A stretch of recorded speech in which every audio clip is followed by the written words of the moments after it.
देखिए, पिछले दिनों हमने देखा कि एक गार्बेज कंपनी जो है उधमपुर शहर में जो है शहर का कूड़ा कचरा उठाने के लिए आई हुई है, और हम देख रहे हैं कि वो जो कंपनी है वो लोगों तक नहीं पहुंच पा रही है। पिछले दिनों हमने आपके चैनल के माध्यम से ये खबर दिखाई थी। हमने कंपनी के जो सुपरवाइजर थे वहाँ उनको मेट्रो स्टैंड पर बुलाया हुआ था, तो उन्होंने हमसे ये कमिटमेंट किया था कि जो उनकी गाड़ी है वो परमानेंट टाइम टू टाइम इधर आएगी। हमने उनको ये भी बोला था कि जो आपका यूजेज चार्जेस होगा वो हम चार्जेस देने के लिए तैयार हैं, लेकिन पहले आप काम करोगे, आप कचरा उठाओगे तो फिर ही हम आपको चार्जेस देंगे ना।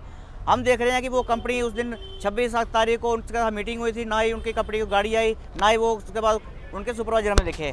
तो इसी विषय पे हम ये बोलना चाहते हैं कि कंपनी जो है अपना काम सही तरीके से करे। एडमिनिस्ट्रेशन ने तो ऑर्डर निकाल दिया कि जो कचरा इधर उधर फेंकेगा उसके ऊपर जुर्माना होगा, लेकिन जो कंपनी अगर वही कचरा उठाने नहीं जाएगी तो जुर्माना किसके ऊपर होगा, ये भी तो तय करना चाहिए ना।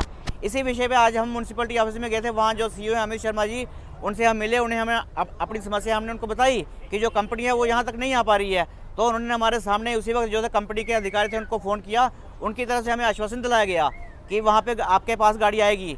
तो मैं सबसे पहले तो म्यूनसिपल कमेटी जो सीईओ अमित शर्मा जी, मैं तो उनका धन्यवाद करूँगा कि जो हमारी समस्या थी उन्होंने उसी वक्त कंपनी वालों को निर्देश दिया कि जो मेट्रो स्टैंड पे जो 15-16 रेडियाँ लगी हुई हैं ये आपको यूजेज चार्ज जो है देने के लिए तैयार हैं, लेकिन आप कचरा तो उठाएं ना।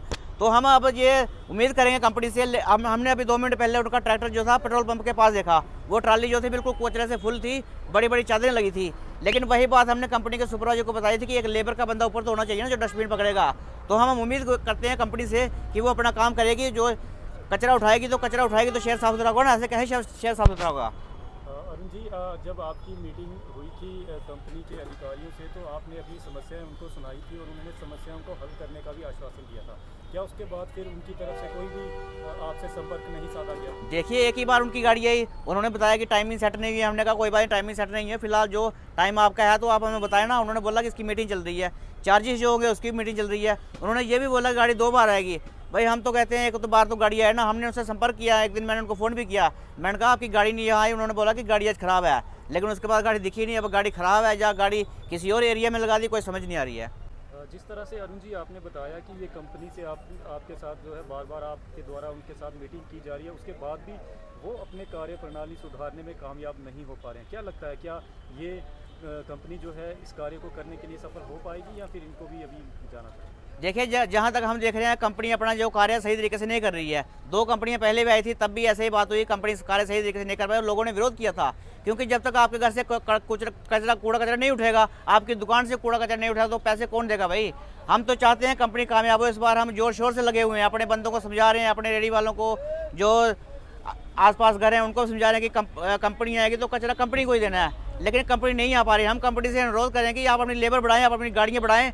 जब लोगों के पास सुविधा पहुंचेगी, लोगों के पास आप जाओगे तो लोग आपको पैसे भी देंगे। लेकिन अगर ऐसे ही चलता रहा ना तो जैसे पहले 2 कंपनियाँ आई थी वैसे ही होगा और शहर में कूड़ा कचरा बढ़ता जाएगा।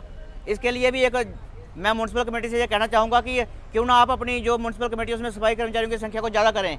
क्योंकि जब पवन खजूरिया जी चेयरमैन थे तो 40 के करीब सफाई कर्मचारी उनके द्वारा रखे गए थे, लेकिन आज हम देख रहे हैं कि म्यूनसिपल कमेटी में सफाई कर्मचारी दिन दिन रिटायर हो रहे हैं। वो बोल रहे हैं कि उनको पे नहीं मिल रही। तो ऐसा क्या वजह हो गया, जब सरकार के पास पैसा खत्म हो गया, क्या वो भर्ती नहीं करती सफाई कर्मचारियों की? सफाई कर्मचारी भर्ती होंगे तो म्यूनसिपल कमेटी खुद भी तो ये काम कर सकती है ना। प्राइवेटाइजेशन को तो बढ़ावा दिया जा रहा है यहाँ पे।